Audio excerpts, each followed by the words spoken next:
Hi friends, ಎಲ್ಲರಿಗೂ ನಮಸ್ಕಾರ. ಬನ್ನಿ ಫ್ರೆಂಡ್ಸ್, ಶಾರದೆ ಸೀರಿಯಲ್ನ ಇವತ್ತಿನ ಸಂಚಿಕೆಯಲ್ಲಿ ಏನಾಗ್ತಿದೆ ಅಂತ ನೋಡ್ಕೊಬರೋಣ. ಅದಕ್ಕೂ ಮುಂಚೆ ಯಾರೆಲ್ಲ ನನ್ನ ವಿಡಿಯೋ ನೋಡ್ತಾ ಇದ್ದೀರಾ ಅವರೆಲ್ಲ ಪ್ಲೀಸ್ ಪುಟ್ಟದೊಂದು ಲೈಕ್ ಮಾಡಿ, ಹಾಗೆ ಫಾಲೋ ಮಾಡೋದನ್ನು ಮರಿಬೇಡಿ. ಬನ್ನಿ ಸ್ಟಾರ್ಟ್ ಮಾಡೋಣ. ಫ್ರೆಂಡ್ಸ್, ಮೊದಲಿಗೆ ಇಲ್ಲಿ ಊರಿನ ಜನಗಳೆಲ್ಲರೂ ಸಹ ಅನಸೂಯಮ್ಮನಿಗೆ ಹಾರ ಹಾಕಿ ಜೈಕಾರ ಆಗ್ತಿರ್ಬೇಕಾದ್ರೆ ಅವಳಿಗೊಂದು ಸಿಕ್ಕಾಪಟ್ಟೆ ಕನ್ಫ್ಯೂಷನ್ ಆಗ್ತಿದೆ. ನಾನು ಸಾಲನೇ ತೀರಿಸಿಲ್ಲ, ಇವ್ರ್ಯಾಕಪ್ಪ ನನಗೆ ಜೈಕಾರ ಆಗ್ತಿದ್ದಾರೆ ಅಂತ ಅನ್ಬೇಕಾದ್ರೆ ಶಾರದಾ, ಸಿದ್ದು, ಅನಸೂಯ ಎಲ್ಲರೂ ಸಹ ಹೊರಗಡೆ ಬರ್ತಾರೆ. ಹಾಗೆ ಶಾರದಾ ಹೇಳ್ತಾ ಇರ್ತಾಳೆ, ಅಮ್ಮ ನಿಮ್ಮ ಸಾಲ ತೀರಿದೆ, ನೀವು ಯಾರಿಗೂ ಹೆದರ್ಕೊಳ್ಳೋ ಅವಶ್ಯಕತೆ ಇಲ್ಲ, ಇನ್ನು ಖುಷಿಯಾಗಿರಿ ಅಂತ ಅಂದಾಗ, ಏನೋ ನನ್ನ ಸಾಲ ತೀರಿದೆ, ಅದು ಹೇಗೆ ಅಂತ ಹೇಳ್ತಾ ಇರಬೇಕಾದ್ರೆ ಈ ಕಡೆ ಎಲ್ಲರೂ ಊರಿಗೆ ಹೋಗೋಣ ಅಂತ ಅಂದಾಗ ತುಂಬ ಖುಷಿಯಿಂದ ಊರಿಗೆ ಹೊರಟ್ರೆ ಅನಸೂಯಮ್ಮ ಮಾತ್ರ ನಾನು ಬರಲ್ಲ ಅಂತ ಎದ್ರುಕೊಂಡು ಹೇಳ್ತಿರ್ಬೇಕಾದ್ರೆ ಅದನ್ನು ಸಿದ್ದು ಅಬ್ಸರ್ವ್ ಮಾಡ್ತಾ ಇರ್ತಾನೆ. ಹಾಗೆ ಮನೇಲಿ ಶಾರದಾ ಹತ್ರ ಹೇಳ್ತಾನೆ, ನನಗೊಂದು ಕನ್ಫ್ಯೂಷನ್ ಇದೆ, ಗೊಂದಲ ಇದೆ ಶಾರದಾ ಅವರೇ. ಎಲ್ಲರೂ ಊರಿಗೆ ಬರೋಕ್ಕೆ ತುಂಬ ಖುಷಿಯಾಗಿದ್ದರೆ ಅನಸೂಯಮ್ಮ ಯಾಕೆ ಎದ್ರುಕೊಂಡು ಬರಲ್ಲ ಬರಲ್ಲ ಅಂತಿದೆಯಲ್ಲ, ಅಷ್ಟಕ್ಕೆ ಏನಾದರೂ ತೊಂದರೆ ಇದೆಯಾ, ಅವ್ರಿಗೇನಾದರೂ ಪರ್ಸ್ನಲ್ ಪ್ರಾಬ್ಲಮ್ ಇದೆಯಾ ಅಂತ ಅಂದಾಗ, ಹೌದು ಸರ್, ಅವರು ಊರು ತುಂಬ ಸಾಲ ಮಾಡ್ಕೊಬಿಟ್ಟಿದ್ದಾರೆ, ಕಷ್ಟದ ಮೇಲೆ ಕಷ್ಟ ಬರೋದ್ರಿಂದ ಅವರು ಸಾಲನ ತೀರ್ಸೋಕ್ಕಾಗಿಲ್ಲ. ಇವಾಗ ಊರಿಗೆ ಹೋದರೆ ಊರಿನ ಜನಗಳ ಮುಂದೆ ಹಾಗೆ ನಮ್ಮ ಮುಂದೆ ಎಲ್ಲಿ ಮಾನ ಮರ್ಯಾದೆ ಹೋಗುತ್ತೆ ಅಂತ ಬರಲ್ಲ ಅಂತ ಹಿಂದೆ ತಾಕ್ತಿದ್ದಾರೆ ಅಷ್ಟೇ ಅಂತ ಅನ್ಬೇಕಾದ್ರೆ, ಓ ಹೌದಾ, ಈ ವಿಷಯನ ನನಗೆ ಯಾಕೆ ನೀವು ಮೊದಲೇ ಹೇಳಲಿಲ್ಲ, ಒಂದು ಕೆಲಸ ಮಾಡೋಣ, ಸೇವಿಂಗ್ಸ್ಗೆ ಅಂತ ಸ್ವಲ್ಪ ದುಡ್ಡು ಇಟ್ಟಿದ್ದೀವಲ್ಲ ಅದನ್ನು ಮೊದಲು ಸಾಲಗಾರರಿಗೆಲ್ಲ ಕೊಡೋಣ ಅಂತ ಅಂದಾಗ, thank you so much sir ಅಂತ ಶಾರದಾ ಹೇಳ್ತಾ ಇರ್ತಾಳೆ.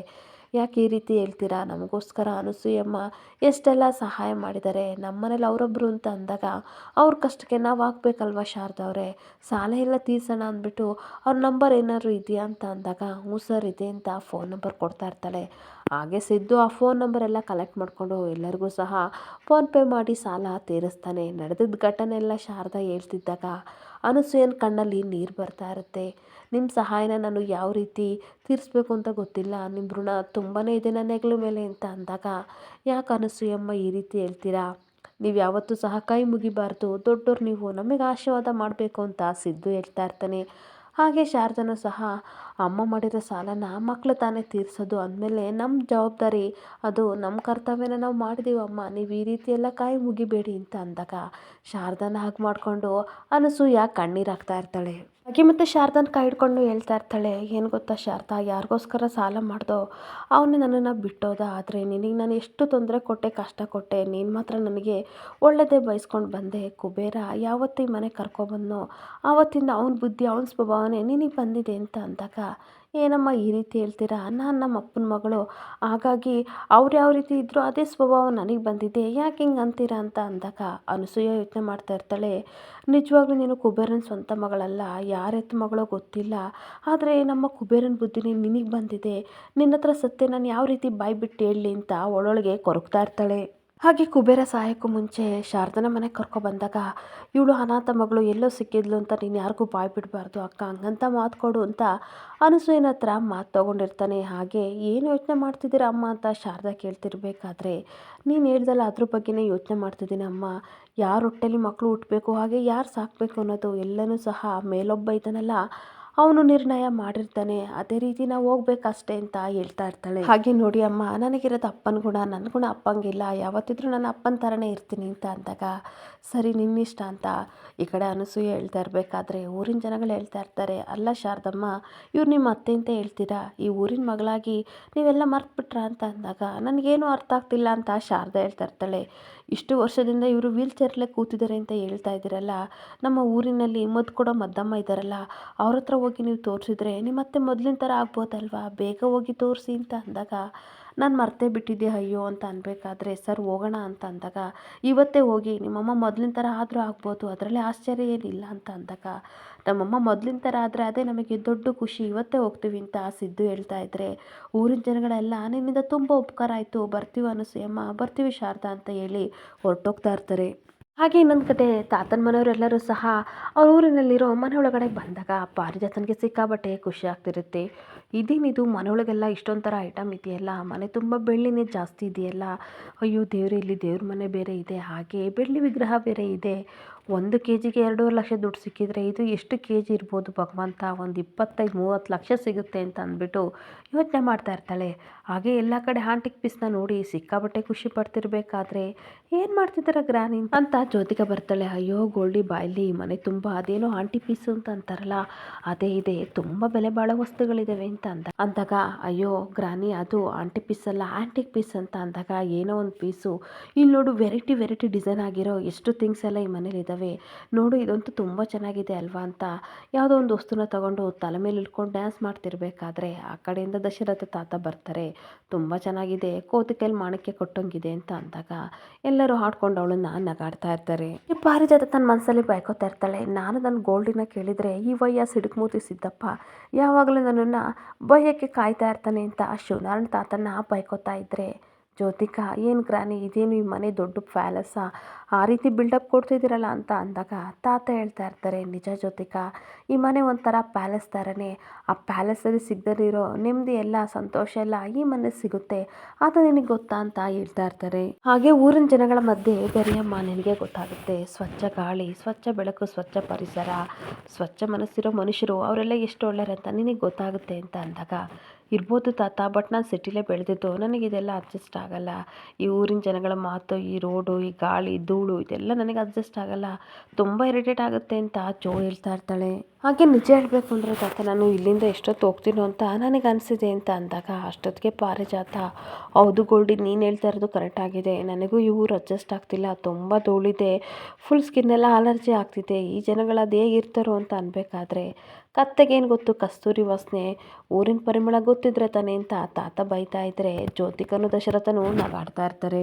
ಹಾಗೆ ದಶರಥ ಹೇಳ್ತಾ ಇರ್ತಾನೆ, ಬಿಡಿ ಅಪ್ಪ ಯಾಕೆ ಚಿಕ್ಕಪ್ಪನ ಗೋಳುಕೋತೀರಾ, ಅವ್ರಿಗೇನು ಅನಿಸುತ್ತೆ ಅದನ್ನು ಹೇಳ್ಕೊಂಡು ಖುಷಿಯಾಗಿರಲಿ ಬಿಡಿ ಅಂತ ನಗಾಡ್ತಿರ್ಬೇಕಾದ್ರೆ ಅಷ್ಟೊತ್ತಿಗೆ ಎಲ್ಲರೂ ಪ್ರಯಾಣ ಮಾಡಿ ಸುಸ್ತಾಗಿದ್ದೀರಾ, ಜ್ಯೂಸ್ ತೊಗೊಳ್ಳಿ ಅಂತ ಈ ಕಡೆ ಸುಮಿತ್ರಾ ಕೆಲಸದವ್ರಿಗೆ ಹೇಳಿ ತೊಗೊಬರ್ತಾ ಇರ್ತಾಳೆ. ಹಾಗೆ ಮಂಗಳಮ್ಮ ಎಲ್ಲರಿಗೂ ಜ್ಯೂಸ್ ಕೊಡಿ ಅಂತ ಅಂದಾಗ ಎಲ್ಲರೂ ಕುಡಿಯೋಕ್ಕೆ ಅಂತ ಹೋಗ್ತಿರ್ಬೇಕಾದ್ರೆ ಅಷ್ಟೊತ್ತಿಗೆ ಜಕ್ಕವ್ವ ತಾಯಿ ನುಡಿನ ಹೇಳ್ಕೊಂಡು ಬರ್ತಾ ಇರ್ತಾರೆ. ಕಂಚಿ ಕಾಮಾಕ್ಷಿ, ಮಧುರ ಮೀನಾಕ್ಷಿ, ಅಟ್ಟಿ ಲಕ್ಕಮ್ಮ, ಚಂಡಿ ಚಾಮುಂಡಿ ಅಂತ ಹೇಳ್ಕೊಂಡು ಮನೆ ಹತ್ರ ಉದೋ ಉದೋ ಎಲ್ಲಮ್ಮ ಅಂತ ಬರ್ತಾ ಇರ್ತಾರೆ. ಹಾಗೆ ಕಣಿ ಹೇಳ್ತೀವಮ್ಮ, ಕಣಿ ಆ ತಾಯಿ ನನ್ನ ನಾಲ್ಗೆ ಮೇಲೆ ಹೇಳಿದಳೆ, ನಾನು ಸತ್ಯನೇ ಹೇಳೋದು ಕಣಿ ಹೇಳ್ತೀನಿ ಅಂತ ಅಂದಾಗ ಮನೆಯವರೆಲ್ಲರೂ ಹೊರಗಡೆ ಬರ್ತಿರ್ಬೇಕಾದ್ರೆ ಈ ಮನೆ ವರಸ್ತಾರ ಹರಿಯಾರಪ್ಪ ಬಾರಪ್ಪ ಹೊರಗಡೆ ಕಣಿ ಹೇಳ್ತೀನಿ ಅಂತ ಕರಿತಾ ಇದ್ರೆ ಮನೆಯವರೆಲ್ಲರೂ ಸಹ ಆಚೆ ಬರ್ತಾ ಇರ್ತಾರೆ. ಹಾಗೆ ಕಣಿ ಹೇಳೋರನ್ನ ನೋಡ್ಬಿಟ್ಟು ತಾತ ಸಿಕ್ಕಾಪಟ್ಟೆ ಖುಷಿಯಾಗಿ, ನಿಮ್ಮನ್ನು ನೋಡಿ ಎಷ್ಟೋ ವರ್ಷಗಳಾಯಿತು, ಸದ್ಯ ಈ ಮನೆ ಬಂದ ತಕ್ಷಣ ನಿಮ್ಮ ದರ್ಶನ ಆಯ್ತಲ್ವಾ ಅಂತ ಅಂದಾಗ ನೀವಿಲ್ಲಿ ಬರ್ತಿದ್ದೀರ ಅನ್ನೋ ಸುದ್ದಿ ನನಗೆ ಗೊತ್ತಾಯಿತು, ಹಾಗೆ ನಿಮ್ಮನ್ನೆಲ್ಲ ಮಾತಾಡ್ಸ್ಕೊಂಡು ಹೋಗೋಣ ಅಂತ ಬಂದಿದ್ದೀನಿ ಅಂತ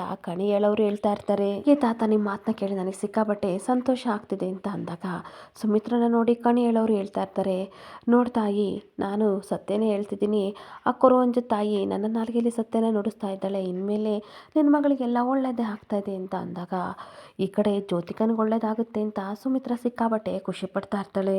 ಹಾಗೆ ಅವಳಿಗೆ ಶುಭಗಳಿಗೆ ಕೂಡಿ ಬಂದಿದೆ, ನಿನ್ನ ಮಗಳು ನಿನ್ನ ಹತ್ರ ಏನು ಹೇಳೋಕ್ಕೆ ಚಡಪಡಿಸ್ತಾ ಇರ್ತಾಳೆ, ಆಕೆ ತುಂಬ ಚಡಪಡಿಸ್ತಾಳೆ, ಅದೇನು ಅಂತ ಕೇಳು ಅಂತ ಅಂದಾಗ ಇವಳಿಗೆ ಸ್ವಲ್ಪ ಆಶ್ಚರ್ಯ ಆಗ್ತಾ ಇರುತ್ತೆ. ಆದರೆ ಅವಳು ಏನು ಹೇಳಕ್ಕೆ ಬಂದಿದ್ದಾಳೆ ಅಂತ ನೀನು ಕೇಳೋಕ್ಕೆ ರೆಡಿ ಇಲ್ಲ ಅಂತ ಅಂದಾಗ ಸುಮಿತ್ರಾ ಆಶ್ಚರ್ಯದಿಂದ ನನ್ನ ಮಗಳು ನನ್ನ ಹತ್ರ ಏನು ಮುಚ್ಚಿಡ್ತಿದ್ದಾಳೆ, ಅದು ಏನು ಮುಚ್ಚಿಡೋ ವಿಷಯ ಏನು ಇಲ್ವಲ್ಲ ಅಂತ ಅಂದಾಗ ನಿನಗೆ ಇವಾಗ ತಿಳಿಯಲ್ಲ ತಾಯಿ, ನಾನು ಬಿಡಿಸಿ ಹೇಳೋಂಗಿಲ್ಲ, ಆ ಜಕ್ಕವ್ವ ತಾಯಿ ಏನು ಹೇಳಿದಲ್ಲ ಅದನ್ನು ಮಾತ್ರ ನಾನು ಹೇಳ್ಬೇಕಷ್ಟೇ ಅಂತ ಕಣಿ ಹೇಳೋರು ಹೇಳ್ತಾ ಇರ್ತಾರೆ. ಹಾಗೆ ಅವಳು ಏನು ಕೇಳ್ತಾಳೆ ಏನು ಆಸೆ ಪಡ್ತಾಳೆ ಅದನ್ನೆಲ್ಲ ನಡೆಸ್ಕೊಡು ತಾಯಿ, ನೀನು ಒಂದೇ ಒಂದು ನಿರ್ಧಾರದಿಂದ ಅವಳ ಜೀವನನೇ ಬದಲಾಗುತ್ತೆ ಅಂತ ಹೇಳ್ತಾ ಇದ್ರೆ ಸುಮಿತ್ರನಿಗೆ ಸಿಕ್ಕಾಬಟ್ಟೆ ಆಶ್ಚರ್ಯ ಆಗ್ತಾ ಇರುತ್ತೆ.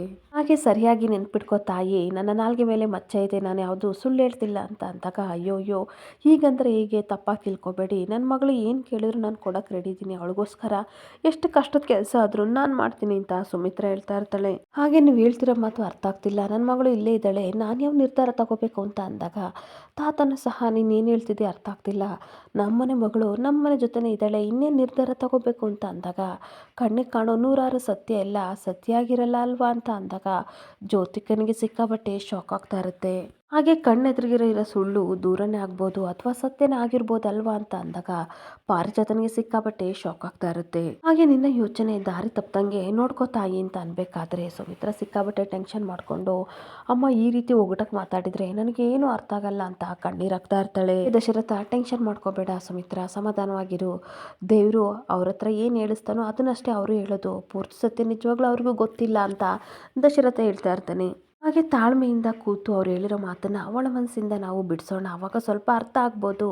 ನೀನು ಸಮಾಧಾನ ಮಾಡ್ಕೊತ ದಶರಥ ಹೇಳ್ತಿರ್ಬೇಕಾದ್ರೆ, ನನ್ನ ಮೊಮ್ಮಗಳು ಮದುವೆ ವಿಷಯದಲ್ಲಿ ಏನೆಲ್ಲ ಆಗ್ತಿದೆ ಅಂತ ನಿಮಗೂ ಗೊತ್ತಲ್ವ ತಾಯಿ ಅಂತ ತಾತ ಹೇಳ್ತಾ ಇರ್ತಾರೆ. ಹಾಗೆ ನಾವು ಎಲ್ಲ ಪ್ರಯತ್ನ ಮಾಡ್ತಾ ಇದ್ದೀವಿ, ಆದರೆ ಯಾಕೋ ಸರಿ ಹೊಂದುತ್ತಿಲ್ಲ. ಅದಕ್ಕೋಸ್ಕರ ಕುಲದೇವರು ಪೂಜೆ ಮಾಡಿಸ್ಕೊಂಡು ಹೋದ್ರೆ ಒಳ್ಳೇದಾಗುತ್ತೆ ಅಂತ ಇಲ್ಲಿ ಬಂದಿದ್ದೀವಿ ತಾಯಿ ಅಂತ ತಾತ ಹೇಳ್ತಿರ್ಬೇಕಾದ್ರೆ, ಮನೆ ಮಗಳು ಖಂಡಿತ ಸುಖವಾಗಿರ್ತಾಳೆ, ಆಕಿ ಜೋಡಿ ತುಂಬ ಚೆನ್ನಾಗಿರುತ್ತೆ, ನೀವು ನೋಡ್ತಾ ಇರಿ, ಆ ದೇವರು ಖಂಡಿತ ನಿಮ್ಮನ್ನ ಬಿಡಲ್ಲ ಅಂತ ಅಂದಾಗ ಎಲ್ಲರೂ ಜ್ಯೋತಿಕನಿಗೆ ಒಳ್ಳೇದಾಗುತ್ತೆ ಅಂತ ಸಿಕ್ಕಾಪಟ್ಟೆ ಖುಷಿ ಪಡ್ತಾ ಇರ್ತಾರೆ.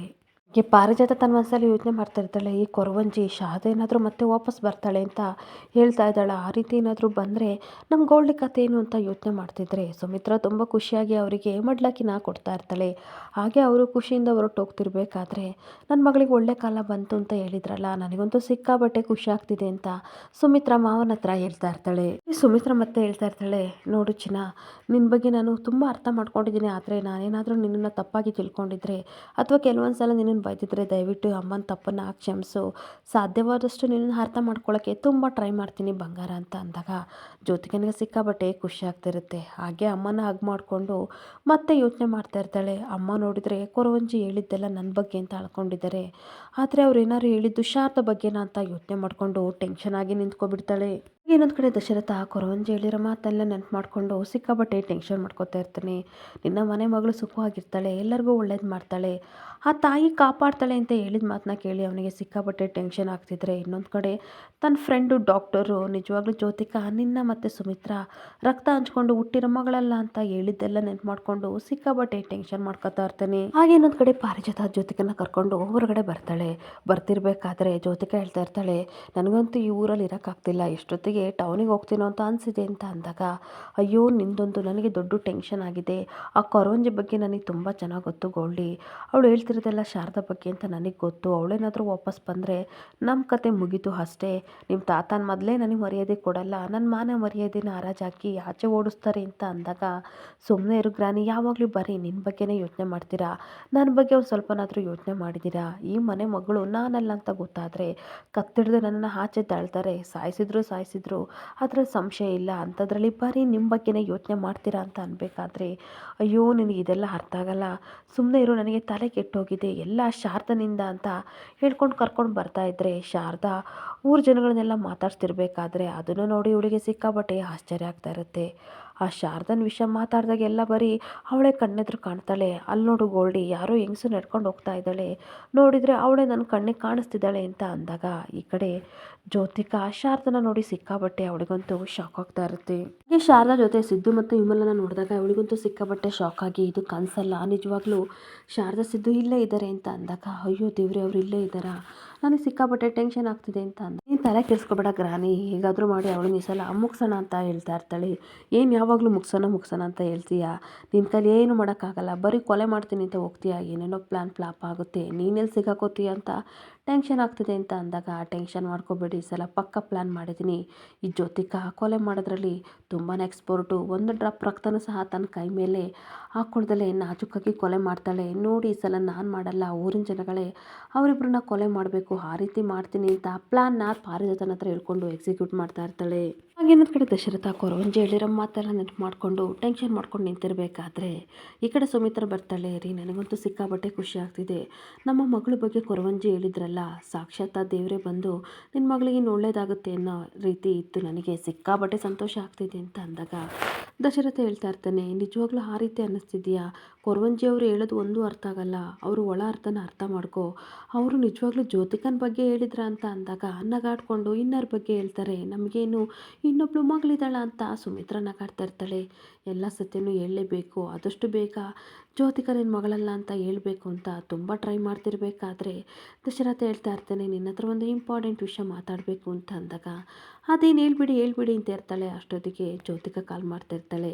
ಹೇಳು ಪುಟಾಣಿ ಅಂತ ಅಂದಾಗ, ಮಮ್ಮ ಶಾರದಾ ಇಲ್ಲಿಗೆ ಬಂದಿದ್ದಾಳೆ, ನಮ್ಮನ್ನು ಫಾಲೋ ಮಾಡ್ಕೊಂಡು ಬಂದಿದ್ದಾಳೆ, ಶಿಟ್ ಅಂತ ಹೇಳಿ ಫೋನ್ ಕಟ್ ಮಾಡ್ತಿರ್ಬೇಕಾದ್ರೆ ಇವಳಿಗೆ ಸಿಕ್ಕಾಬಟ್ಟೆ ಕೋಪ ಬರ್ತಾ ಇರುತ್ತೆ. ನೋಡಿದ್ರ ರೀ, ಅವಳು ಮತ್ತೆ ನಮ್ಮನ್ನು ಫಾಲೋ ಮಾಡಿಕೊಂಡು ಶಾರದಾ ಇಲ್ಲಿವರೆಗೂ ಬಂದಿದ್ದಾಳೆ, ಯಾಕೆ ಬರಬೇಕು ಅಂತ ಕೂಗಾಡ್ತಿರ್ಬೇಕಾದ್ರೆ, ಯಾಕೆ ಕೆಟ್ಟದಾಗಿ ಯೋಚನೆ ಮಾಡ್ತೀಯಾ, ಅವಳು ಏನೋ ಕೆಲಸ ಇರ್ಬೋದು ಅಥವಾ ಈ ಊರಲ್ಲಿ ಯಾರೋ ಪರಿಚಯ ಇರ್ಬೋದು, ಅದಕ್ಕೆ ಬಂದಿದ್ದಾಳೆ, ಶಾರದಾ ಬಗ್ಗೆ ಗೊತ್ತಿದ್ದು ಈ ರೀತಿ ಎಲ್ಲ ಮಾತಾಡಬೇಡ, ಸ್ವಲ್ಪ ಅರ್ಥ ಮಾಡ್ಕೊ ಅಂತ ಹೇಳಿ ಹೊರಟೋಗ್ತಿದ್ರೆ ಇವಳು ಯೋಚನೆ ಮಾಡ್ಕೊಂಡು ನಿಂತ್ಕೊಳ್ತಾಳೆ. ಇಲ್ಲಿಗೆ ಸಂಚಿಕೆ ಎಂಡ್ ಆಗ್ತಿದೆ. Thank you for the watching friends.